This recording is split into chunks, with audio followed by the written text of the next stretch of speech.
On a Friday evening, I was just chilling at home when my wife called to say she was running late at work. Honestly, I wasn't shocked when the next call came in. She said what she needed to say, and my reply was a firm no. Not just any no, but a big, fat hell no. There's a diamond cab parked in space 127. You've got 30 minutes to get home. The drive from your office takes about 25. If she didn't make it, I told her to have the driver take her to her mom's. She didn't say a word during my little rant. All I heard was a sharp sigh. I hung up, took the phone off the hook, and turned off my cell. Settling into my favorite armchair with a book, I tried to read, but my mind was all over the place. 29.5 minutes later, I got up to deadbolt the front door. Just as I reached it, a taxi rolled up the driveway. She jumped out, yelling at the driver.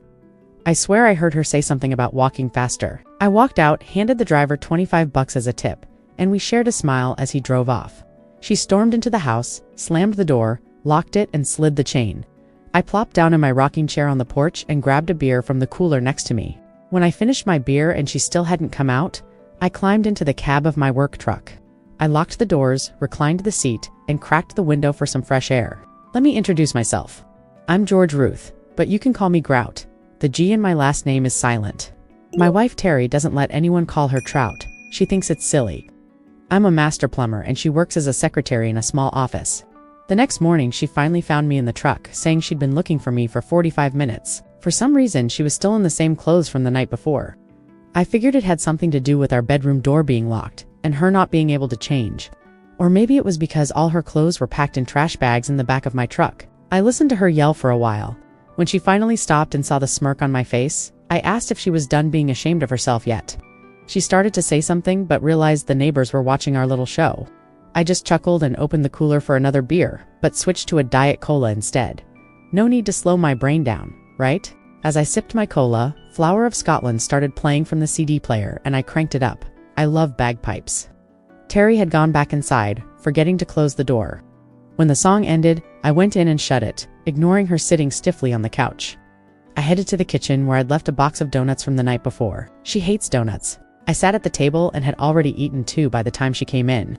I offered her one, and if looks could kill, she just sat there silent. I watched her head tilted, smirking. My dog would have been proud of me. I was playing it just right. Finally, she spoke. How did you know where I was last night? You told me. The look on her face was priceless. I never said a word about it. Would you believe me if I said you talk in your sleep? I know it was your 4th meeting with James. The first time you just held hands. The second, you let him feel you up a little. The last time you kissed for over 12 minutes in the parking lot before heading home.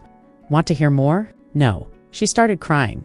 I still don't know why I did it, and I have no idea why I called and asked if I could spend the night with him. Is that really what you want? Because if it is, you can just file for divorce and be done with it, right? At that moment, I thought I understood everything, but honestly, I still can't wrap my head around why it happened. Looking back, I realize how foolish I was. I care about you too much to let this go any further. No way do I want a divorce. We ended up talking for another hour or so. She kept insisting she had no clue why she went on those dates, that she loved only me and wanted to be my wife forever. I told her I still loved her too, but my trust in our marriage was shattered, and I needed time to rebuild that trust. She asked if she could hop into the bedroom to take a bath and change. I asked her where she slept last night. In the guest room, she replied, I'm about to unlock the truck bed now. Remember the truck? That's where I crashed for the night. You can grab your things and move them to the guest room. You'll be living there for the foreseeable future. She looked at me like I was speaking a foreign language.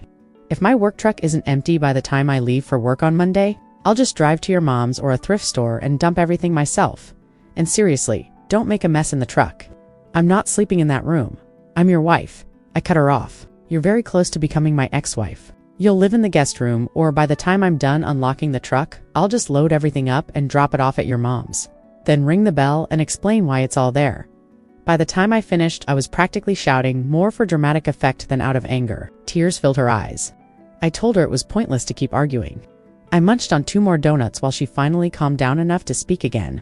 She asked me to unlock the truck so she could move her stuff to the guest room. I sat in the truck cab staring at the locks in front of me, debating whether to return them sooner or later. I decided on later. She noticed the locks and said there was no need to keep them. When she didn't come back down for a while, I locked the truck and headed to the backyard to check on Buttercup. Buttercup is my dog, a mix of Mastiff and Irish Wolfhound. To be honest, he's not the prettiest, but he's massive. I'm not small either, 265 pounds and 6 feet 8, but in photos with me, he looks almost like a regular-sized dog. He was my baby, the sweetest dog you could imagine, unless you touched me, my house, or my truck. I saw what he did to a guy who thought he needed my tools more than I did. By the time Buttercup was done, the guy was begging the police to take him away. His skin wasn't even broken. The worst my pup did was fart in his face while sitting on him. He stayed there until I called him off after the cops showed up. They just laughed at the thief and arrested him. Buttercup and I went to guard dog school together. He learned to stay hidden until the first item left my truck, then attack super fast.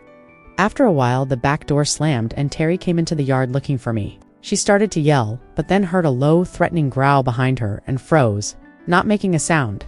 Buttercup lay back down at my feet and went to sleep. She quietly asked me to unlock the truck so she could finish unloading. I unlocked it. As she was carrying the first bag, I dumped the rest on the ground. The sprinklers come on in 5 minutes, I told her. Terry rushed to gather her things before they got soaked. Just as she grabbed the last bag, the sprinklers turned on. She was drenched. I smiled and petted Buttercup. Later, while she was ironing her work clothes, her phone rang. I heard her talking in hushed tones, making excuses for running out of the restaurant without saying goodbye. She told him I somehow found out and ordered her home immediately. She said it was a mistake and they couldn't see each other anymore.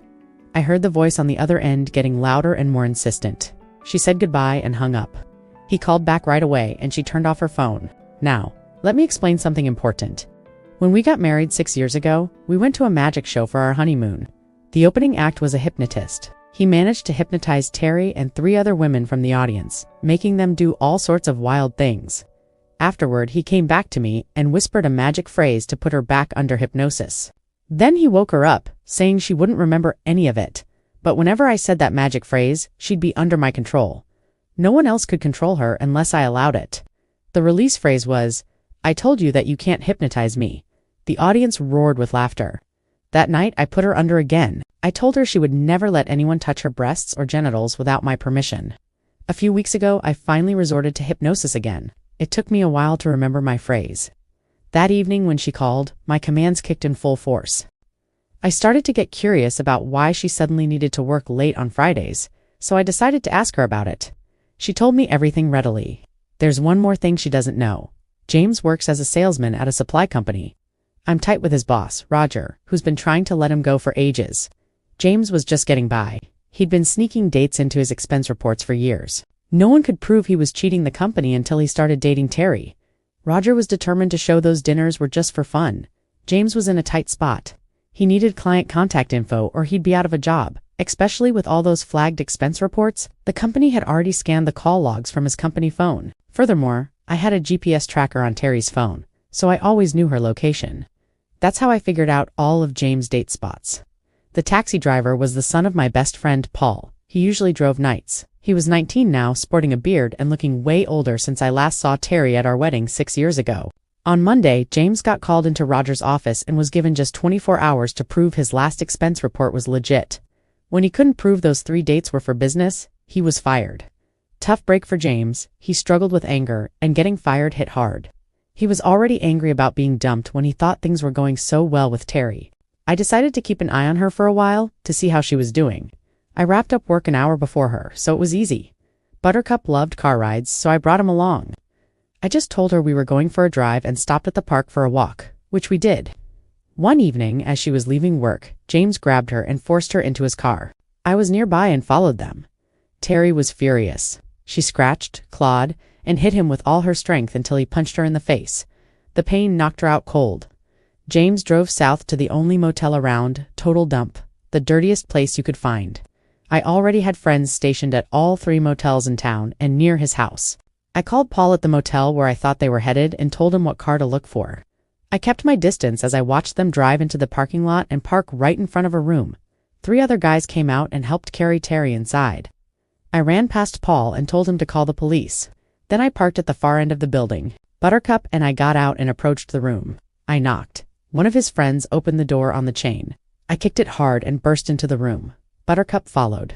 My only command to him was, "Protect Terry." I went for the 2 guys standing on one side of the bed. While Buttercup targeted James, James was already shirtless, standing at the foot of the bed. What I saw didn't impress me. Buttercup went straight for his crotch. I slammed the other 2 into the wall. They were stunned, though they tried to fight back. A loud scream made everyone freeze for a second, except me. I grabbed their arms, twisted them behind, and popped their shoulders out. After a dozen hits, both were left gasping for air, injured. I looked around for what else needed my help, and spotted the first guy passed out under the door I had ripped off. James was lying semi-conscious, in shock from the loss of his genitals. Buttercup was happily chewing on his new toy when I asked him to drop it. It hit the floor and James can forget about getting it back. Terry was still unconscious on the bed. Her underwear was torn, her dress pulled up over her head. I quickly tossed a blanket over her just as I heard the sirens approaching. Buttercup and I huddled in a corner away from the chaos. At my command, he lay down and covered his eyes with his paws. Smart dog. When the police entered the room, they found me with my hands up and Buttercup lying beside me. One of the cops was the same guy who had been there when Buttercup took down the dude trying to steal my tools. Thanks to his recommendation, we were let off the hook. I quickly said, "The woman on the bed? That's my wife. She was kidnapped near her work today, and I tracked them here. The guy missing his genitals is the kidnapper. I have no idea who the other three are." People outside confirmed my story, and the police impounded James's car. Terry started to wake up, looking confused and ready to fight anyone who got too close. Buttercup heard her and rushed over to check on her. In just a couple of steps and a jump, he was on the bed, gently nuzzling her. Terry almost hit him before he licked her face. The police started to ward her, but stopped when they heard a low, threatening growl. They froze in place. I reassured Buttercup they were friends, and he relaxed while they kept their distance. When the ambulances rolled in, the paramedics rushed to help Terry first. Then they tried to help James, but he had bled out too much and was dead. One of the paramedics picked up the fleshy lump from the floor to see what it was. He immediately vomited. Next, they took the two injured men. The guy under the door wasn't badly hurt. The police just arrested him. I got a bit of a lecture for taking matters into my own hands, but they kept their distance from Buttercup. Thankfully, no charges were pressed against either of us. When it was all over, we went home so I could change into something better for visiting Terry at the hospital. A few minutes after we got back, the doorbell rang. It was the pizza I ordered for Buttercup just, a small one with extra cheese, double beef, and green peppers. He was absolutely loving it. When I got there, Terry was in a room asking for me. She wasn't seriously injured, just sore, with a mild concussion and a badly bruised jaw. As a precaution, they kept her for 36 hours. All the accomplices were charged with aggravated assault. The two who had resisted had permanent injuries. Paul and I gave our statements, as did the police. All three received 15 to 30 years. James was buried in his hometown. His wife didn't attend the funeral. Buttercup was made an honorary police K-9 until that day. He hadn't been allowed in the house because Terry was so afraid of him. Now he has his own bedroom with an orthopedic bed. The only time he's separated from Terry is when he's at work with me. We found him a girlfriend, just as big and ugly. She's about to have her first litter. It took Terry some time to recover from the trauma, but she eventually moved back into our bedroom. 25 years later, a few years ago, my boss decided to retire. He sold me the company for a lump sum and a small percentage of the profits until his death. Terry and I have 6 children, 4 boys and 2 girls. Fortunately, while the boys all took after me, the girls look like Terry, except they promised to be almost 6 feet tall. Buttercup lived for 12 years. His best girl passed away soon after him. She was too lonely without him. You could see it in her eyes. Through careful breeding and good training, we now have 4 of Buttercup's grandchildren and one of his sons living with us. They are just as big and ugly as the original and just as loving. The boys are named Peanut and Pip. The girls, Minnie and Petal, are part of the crew now. My other plumbers took the other puppies, and they're all trained to ride in the trucks as our trusty guards. We even painted Buttercup's silhouette on the doors of every truck. Pretty cool, right? We renamed the company A Plumber's Best Friend, and business is booming. Terry and I are still best friends and totally in love. Oh, and I keep the locks in the garage. She knows they're there,